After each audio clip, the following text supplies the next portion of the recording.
House Bill 221279. I'm going to put me on video here. I'm voting yes on this bill. But before I do so, I do want to thank the House sponsors, and I do want to thank the Senate sponsor for their labor and leadership concerning the reproductive rights of women. You know, I just firmly believe that everyone should be able to decide if, when, how, and with whom they should start or grow a family with. I've been serving down here under the Golden Dome for about 11 years. In all of my time, I've never debated a bill that talks about the reproductive parts of a man. Never. There's never been any conversation to try to regulate a man's body part. But today, colleagues, this bill is all about control. Controlling women and their right to choose. And you know, we have a long-standing history in our government as it relates to governing and women, period. For example, our right to vote, our right to work, our right to make sure that we have equal pay, that of men. But before I go into the merits of the bill, I do want to thank those who have come before me, because I can really feel the pain and the stories that are being shared today. And I know that those conversations and those stories have been difficult.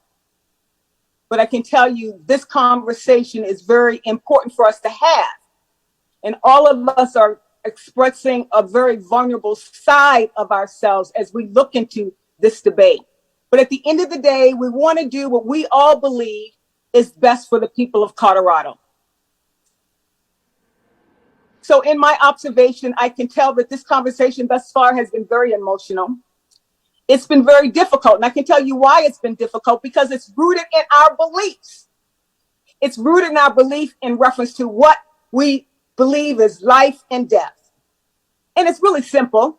Either you are for abortions, or you're against abortion, or you're somewhere in between. But at the end of this debate, my desire is that we will always maintain positive working relationships as we move forward, because relationships do matter, especially in the work that we do. So I'm going to take this moment to talk about my beliefs and why I'm supporting this bill. And it relates to a woman's reproductive rights.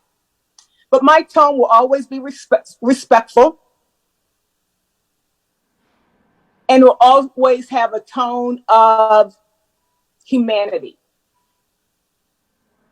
Because we don't really talk that much about what happens to the child when we force a woman to give birth. Who's going to take care of that child?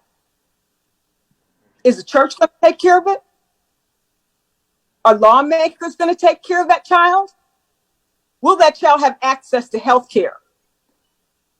Will that mom be able to provide access to affordable housing, their behavioral health, their mental health? What happens to their child? Who are we leaving behind?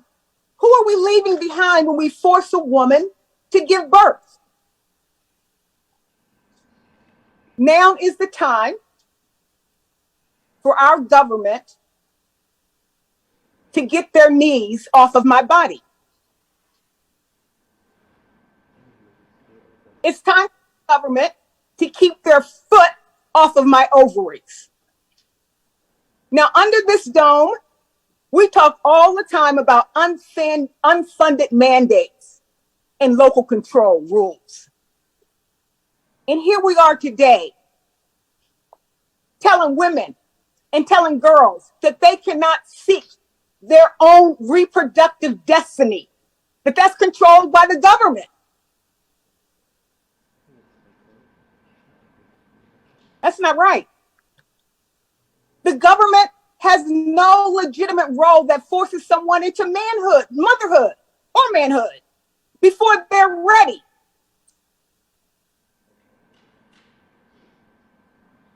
When we do this, I believe that's poor policy, because I'm thinking about the people that we're leaving behind. There's only two very important things about this debate that we need to be mindful of. This debate should be a private discussion between a doctor and the will of the woman. The doctor and the will of the woman. Pregnancy, and we've heard many stories about it, but it is private. And it's a personal decision that should not require a politician to regulate her body or my body. This is not appropriate for us to be doing as lawmakers. We want politicians and the state to decide what a woman can do with their body, and we don't do the same for men. But we tax women on every single feminine product there is.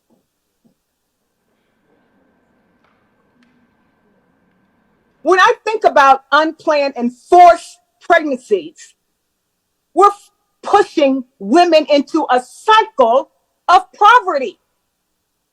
Who's going to take care of these babies? These women are faced with missed opportunities on so many different levels.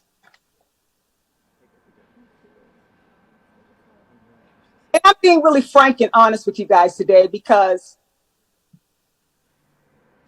it's my body. I have 3 granddaughters, and I have a daughter, and I have aunties, I have sisters, I have girlfriends. And our birth canal is none of your business. It's my decision. And it's my reproductive destiny that you have no say over. So I don't want us to get distracted by misinformation. This is about your sister. It might be about your wife. It might be about your daughter, that girl, that coworker. Members, it's time that we codify Roe versus Wade protections in state law. That's what the merit of this House Bill 1279 is all about. There's been a lot of reference about the church and the Bible. And I'm a woman of faith. But the church is not going to take responsibility for my newborn or anybody else's newborn. They might, you might can go to their food shelter.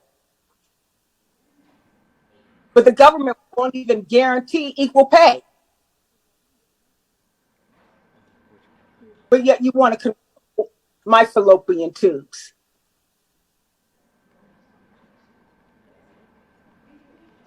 It's about control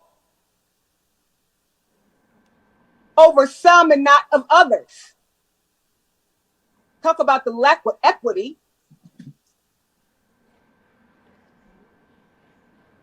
There's this conversation where we're doing what's best for the woman and their family. How do you know what's best for that woman and that family? The government knows. The politician knows. This bill will codify in statute that every woman has a right to their own destiny as to when they want to start or grow their family. To me, that's very, very simple. That's for every girl, that's for every woman, that's for every sister, that's for every auntie, that's for every cousin. And I can go on and on and on. And I'm not trying to exclude men because they're a part of this equation as well. It's hard out here. People think that just because you're in a big house, that people aren't suffering with all levels of insecurity. It could be food. It could be economic insecurities. We're just coming out of COVID, and we want to force motherhood on a woman on top of the trauma that we're having to deal with. So at the heart of this issue are the fundamental civil rights of women. Either you're for her rights or you're not. And it is a personal choice. And I know what side I stand on. And I stand on the side of choice as it relates to when a woman or family decides to start or grow their family. Right now, our economy is in the midst of so much instability. When you go to the grocery stores, there's increase in milk, in gas, everywhere you go. It could be celery, it could be apple, oranges, or whatever you're buying. And we want to force motherhood on a woman, and we don't do this for men. I'm repeating this. The government does not regulate a man's production of sperm. All the burden is on the woman, and then the government wants to tell the woman she has to be forced into motherhood. But a man can do whatever they want. They can pregnate as many women as they want. But I've never, ever debated a statute on that. So members, I'm asking that we all kind of suspend our judgment as relates to where we stand on this issue. It's been a long-standing issue since the beginning of time. And I'm quite sure we're going to continue to have these discussions way beyond 2022. But I'm hoping in the midst of all of this that we can still trust that we all stand our own values. We all stand on our own values and our own beliefs. And so that's why I remain in strong support of this bill, because I don't believe government can control my 28-day cycle. You can't do that. It's not your right to do so. So with all this in mind, please, members, vote aye on this House bill. Thank you.